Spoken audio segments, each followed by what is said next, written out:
Hi, everyone, and welcome to week 3 of Organization Theory. I hope everyone is feeling good about the class so far. We've had some good engagement through our Zoom conferences and through the Moodle discussion boards. So let's jump into it. A couple of reminders before we talk about the reading for this week. One, we do have our first critical assessment outline due at the end of this week, and that will be over the Academia and Working with Culture book.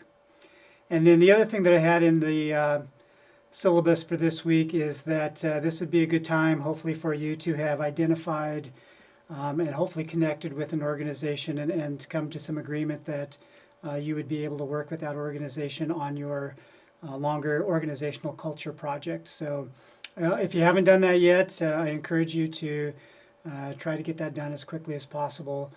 And so we're not running into short timelines at the end of the summer. So the readings for this week, we're finishing up the Academia and Working with Culture book, the final 3 chapters. I also had you read just a brief introduction to classical organization theory. I'm actually going to save the conversation about that until next week. We will be jumping into a couple of readings from Adam Smith and Frederick Winslow Taylor next week. So we'll tie those pieces together next week. So we'll really just focus on the final 3 chapters of Academian. These are really important chapters to associate with your project, and so we'll spend a little bit of time talking about that. So chapter 4, it's extending the model. Academian starts this chapter posing 4 questions, and so let's share those and talk about them a little bit. So one of the questions is, can commitments, even a single commitment, capture the essence of culture? So basically what she's saying there is there some core simple concept that can be stated, either one or 2 or 3 things that really capture the essence of culture? So I'm going to talk a little bit more about this here in a few minutes. Because this is really an important concept. So we'll try to make sure that you have some clarity on that going forward. The second question she asks is the environment always a factor in culture? And her answer is yes, it is. And if you are working with an organization, or if you've seen an organization where it appears that the environment is not a significant factor in that organization's operations, that probably means that the leaders have done a pretty good job of managing the environment. Academia talks about how important it is to be effective in managing the environment in order to maintain some autonomy. And that autonomy is important then in being able to continue to influence and improve how the organization works and the organization's culture. And so very challenging working with the environment typically, especially in the public arena where you've got a lot of players, political influences at play. And so we'll talk a little bit more about that as we go along as well. The third question she asks is, can the roots of culture be managed? And so again, as a reminder, the roots are the tasks of the organization, the resources and personnel of the organization, and the environment that the organization works in. So can a manager have influence over all of those? And her answer is that yes, it's a very challenging leadership task, but that's really what she uses the 3 case studies in this book to do, is to illustrate how each of those leaders in those 3 programs were able to manage the roots of culture and then significantly change the culture of the program as a whole. And then the fourth question is, do cultural changes stick after a leader leaves? And the answer there is, a legacy of a leader might last, but unless that next leader comes in and really manages the roots of the culture in a similar way, typically the organization might revert to previous type of culture, or a new leader might come in and have a different vision of what those commitments are and what that culture should look like. And so So leadership is a critical element, obviously, to culture. in academians' mind. So there's I apologize for the quality of the scan on this, but this is one of the pages that's in the Academian book, and she offers this up as one of the ways that you might look at and assess an organization's culture. And it's very sort of complex. This matrix is trying to match up all of the elements of an organization's culture with the three levels of culture that we talked about from Edgar Schein. What she suggests is that there has to be an easier way to do this, and that's where she sort of gets into the commitments idea. So we need to understand that a little bit better. So commitments, by that she means the idea or concept that guides efforts to manage the integration of tasked resources in the complex environment. So that's probably still a little bit abstract, but it really, again, it is getting down to, I think, describing the real working values of the organization. What really impacts how an organization makes its decisions and how it operates. And I think one of the important things here is, and I'll talk about this a lot during the semester, is I think one hallmark of effective leadership is the ability to communicate complex concepts and ideas in a simple manner. And so there's a great book that I would recommend. It's called Made to Stick. It's written by Heath Brothers, and they talk about why some ideas survive and why some ideas die. And so one of the first things they talk about is simplicity of the message. And by that they mean not dumbing down the message, but really talking about getting to the core of what the message is and communicating that in a fairly profound way. And so I know one of the examples that they use is the golden rule. Do unto others as you would have others do unto you. It's a very simple yet profound concept that's easy to understand. And so I think that's a good example of what Academian is trying to get across with this idea of, can you identify what that simple core concept is that drives the organization? And so with the 3 case studies that she uses in this book, each one of those has a couple of these commitments that she's identified. So with the East St. Louis Research Project, Professor Reardon was committed to shared responsibility and continuous evaluation. In the case of the FEMA, James Witt the commitment was about open communication and a commitment to customer service. In the community policing example, Nicholas Pastor developed this commitment to understanding the community and to professional partnerships. And so that's part of your challenge is when you're working with the organization that you choose. Can you identify and very simply and profoundly communicate what it is that their commitments are? What is it that drives the work that they do? Chapter 5 in the Academian book is important because this is really what I used as the foundation for designing this project that you're going to be working on. And so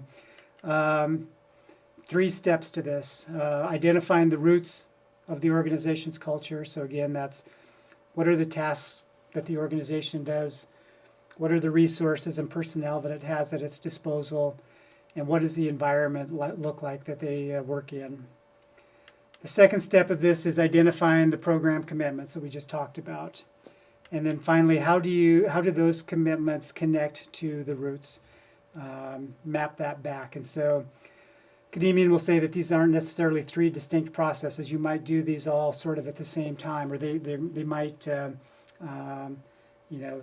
come together easily, or it might be a real challenge to sort of identify what the commitments are and how those commitments connect to the work that the organization does.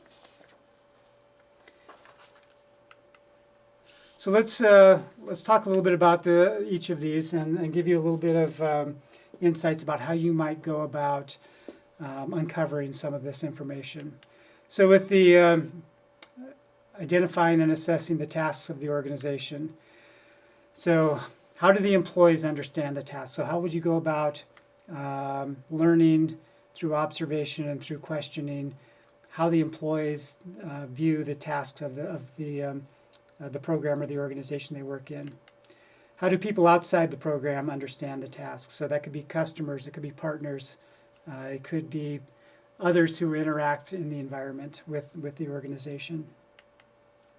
And then this is important, how does the manager, the top manager of that organization, understand the task of the organization?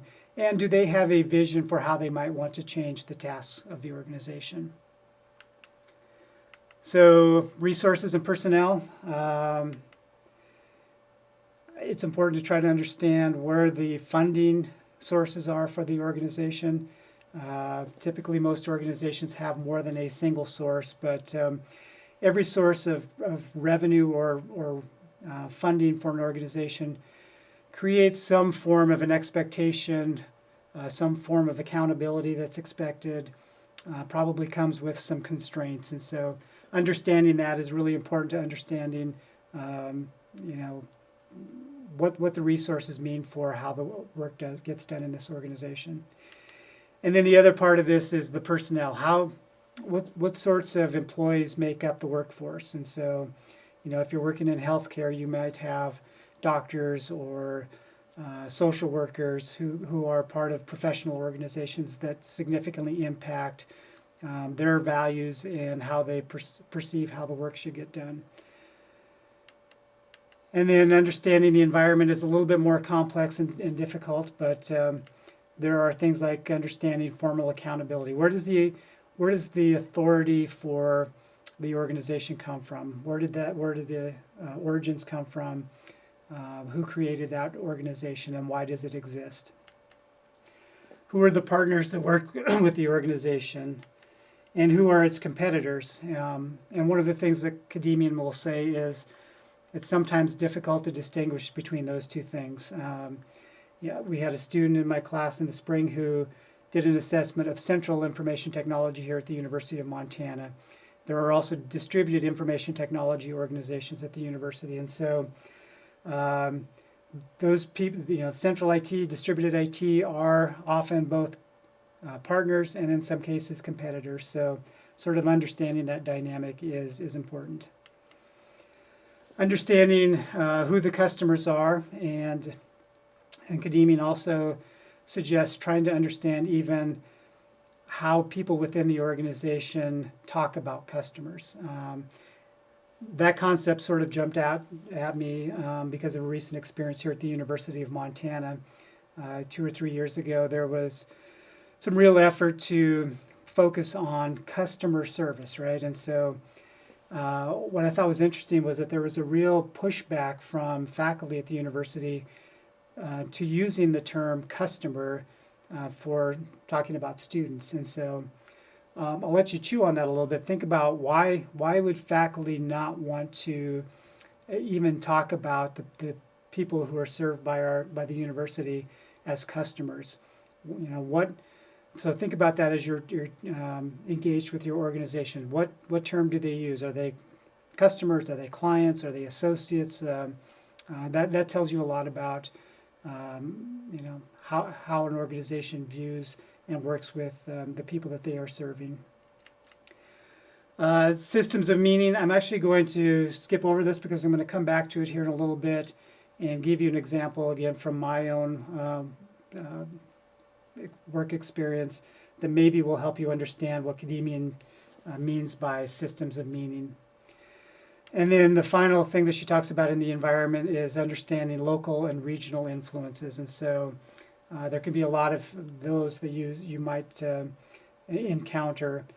I guess one example I would talk about a little bit later in this term, I'm going to share an interview I did with a guy by the name of Michael D'Angelo, and he previously was the deputy CIO for the state of Washington, so the information technology organization for the entire state government in Washington.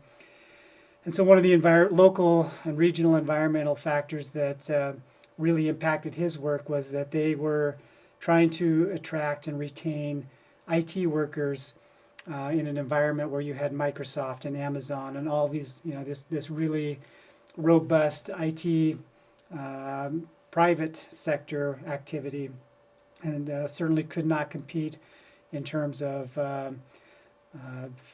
salary and those and benefits and those sorts of things. And so that really did impact how he approached his work. And so I'll share that example a little bit later in the semester. And then identifying the program commitments. So academia gives us some clues about how we might be able to do this.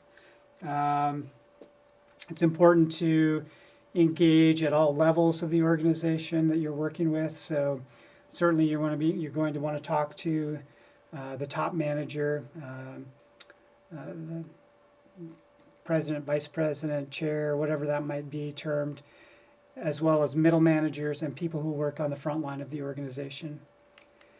It's also important to get perspectives and observations across the spectrum of the organization, across different sectors and divisions. In many cases, organizations will have sort of subcultures, and so if you might have to identify that there's these subcultures, and is there an overarching commitment that binds all of those together. It's important to understand how people and partner organizations view the culture and the commitments of the program that you're looking at.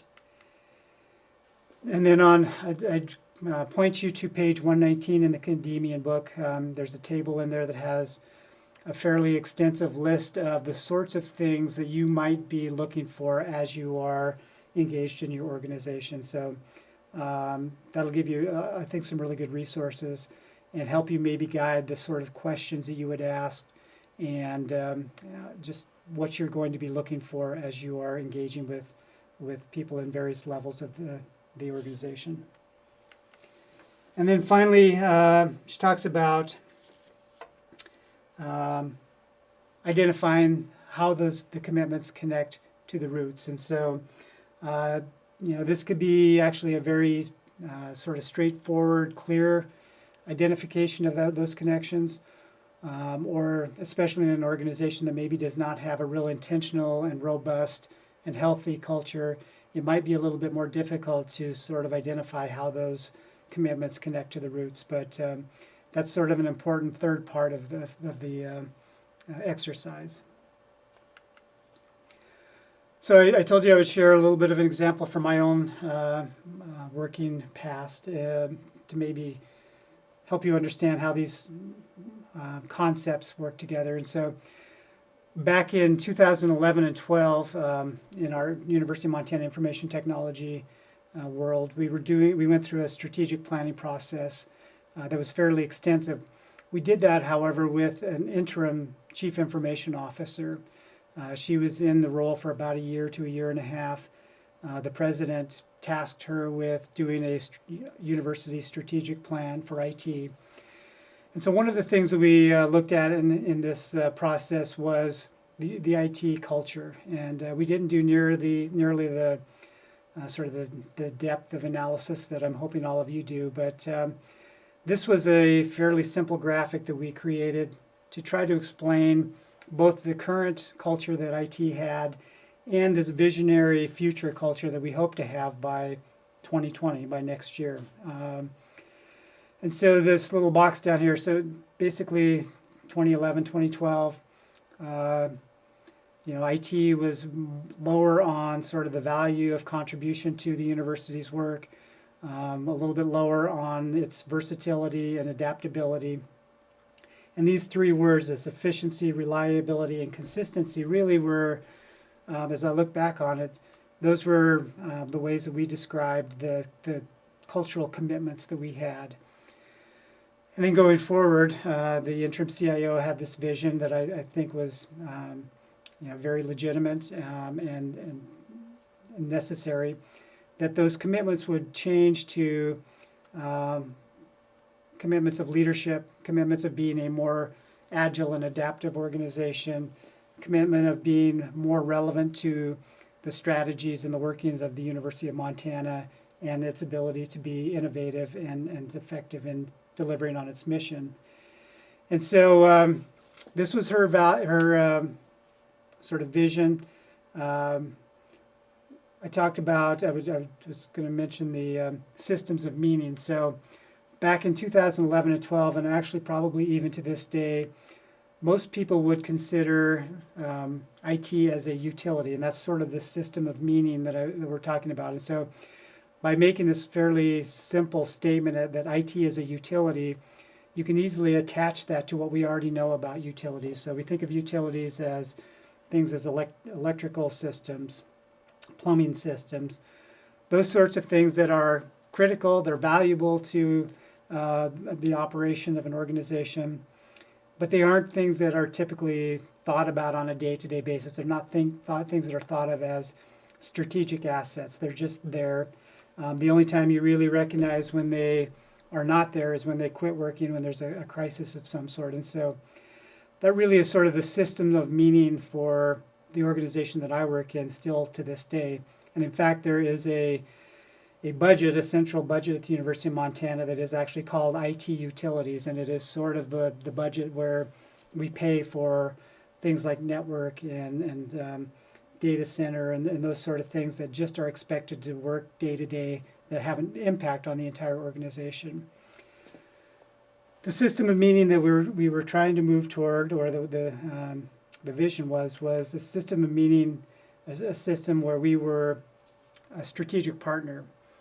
So that leadership part of it was, if IT technology is embedded in everything that the university does, shouldn't people who understand IT and work with IT, shouldn't they be at the table working with organizational leaders and people who are on the ground and helping them not only understand where we wanted to go forward, but helping them innovate and use technology better on a day-to-day basis. So hopefully that helps a little bit in sort of giving you a real-world example of what organizational commitments might look like, what a system of meaning might look like, and what a future sort of system of meaning and visionary commitments might look like. The one thing that we never did do was we never did really tie those commitments to the tasks and the resources and the environments, to the roots of the culture. And so really not a lot has changed. There was a little bit of change done there in terms of resources. One position was created and hired that was a business analyst that sort of was tasked with being a little bit of that strategic partner. But I guess what I would say about this is, going back to Kadimian's question, is, one, can a leader create change in an organization? And two, can a leader, does that change continue when leadership moves on? And so what really happened is that after this interim leader moved away, a permanent CIO was hired. That new CIO sort of had the same vision, but he certainly did not have the same level of commitment to, being persistent, being,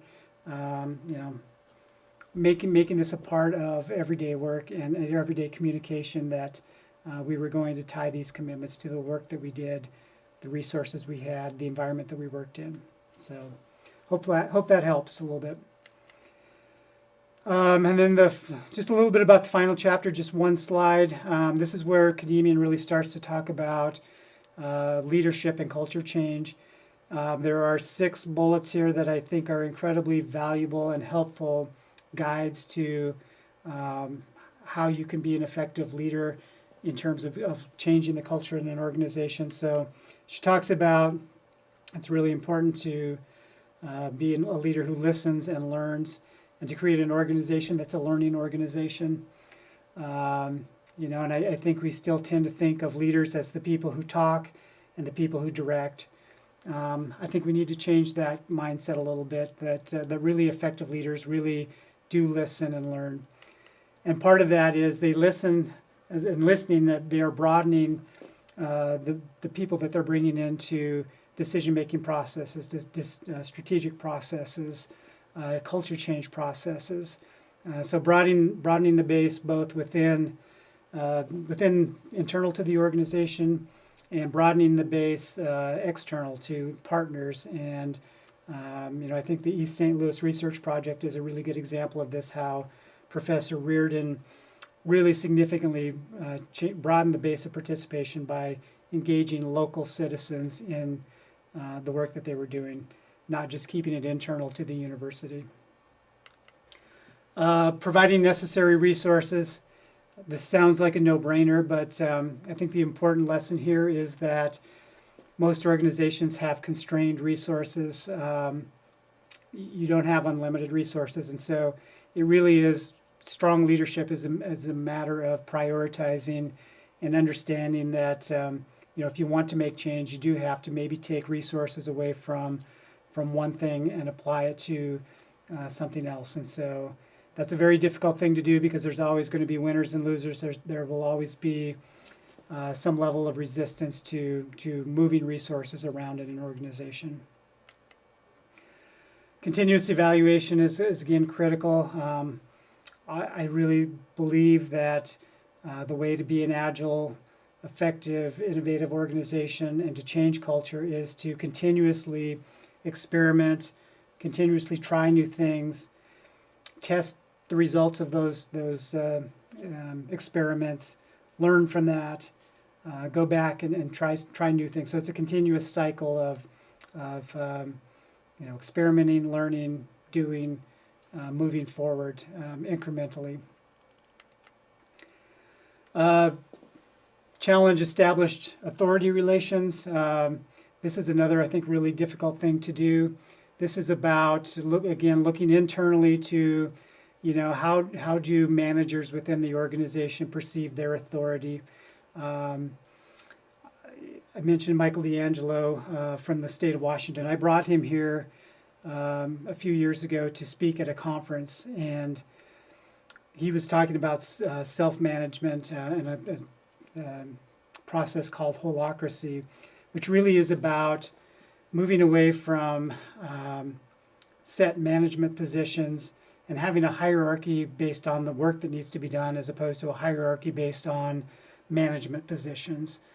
And my colleagues in my office, in my organization, really resisted that. And it was because, that authority, the existing authority was being challenged by this new system. And so look internally as a leader. How can you, maybe change the mindset and change how managers operate internally? And then also, are there ways that you can challenge authority relations within the environment, within political appointees? So University of Montana is impacted by Commissioner of Higher Education and the Board of Regents and the legislature. So how can you challenge some of the sort of cultural expectations within those relationships? And then finally, the real key to leadership is just being relentless, being persistent. If you think about changing your own personal habits, you really have to be disciplined and relentless in doing that over an extended period of time, consciously, for that change to really sort of take effect and have lasting impact. And so, scale that up to an entire organization, how difficult that is to get a whole bunch of people working with new habits. And so you do have to make that a continuous part of your conversations, your meetings, your decision-making processes, and those sorts of things. And it is absolutely always going to be very frustrating. There's going to be resistance. And, to be an effective leader, you just have to continue to push through that. So those I think are really valuable leadership lessons that you can take with you in applying, sort of lessons from Kadimian and how you change culture within an organization. So I'll just leave you with this last quote from Kadimian. Sort of sums up really, that yes, leadership can change culture within an organization, but you have to go about it in a little bit different way than most organizations do and most leaders do.